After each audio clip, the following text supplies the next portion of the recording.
In this podcast episode, the hosts welcome Alex Whitehair, a knowledgeable trainer and former athlete, to discuss the intricacies of athletic training, biomechanics, and the importance of individualized approaches to fitness.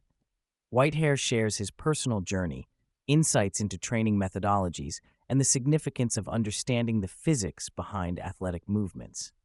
Alex Whitehair's athletic journey began with a strong foundation in sports, particularly hockey and martial arts.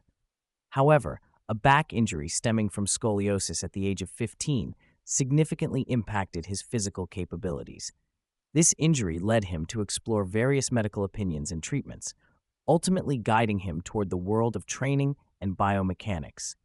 His quest for pain-free movement and performance drove him to study extensively, dedicating hours to understanding the forces at play in athletic performance.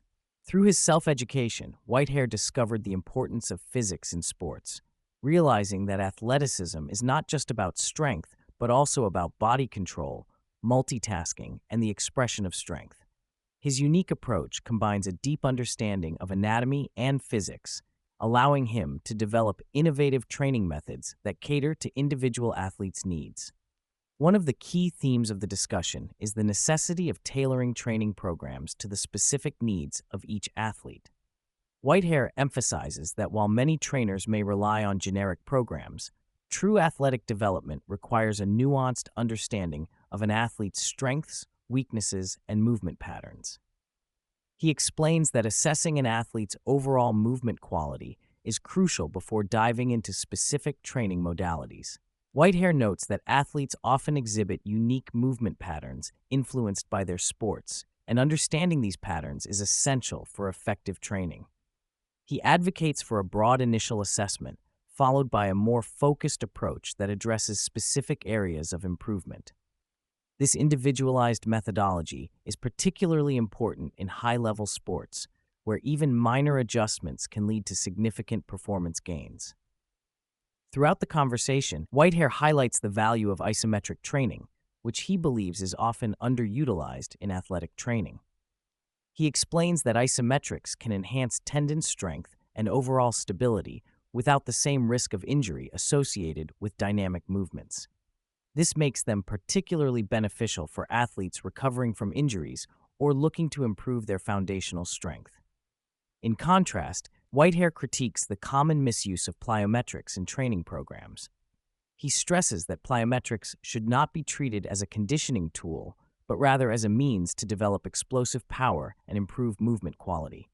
He warns against excessive repetition in plyometric exercises, advocating for a focus on quality over quantity.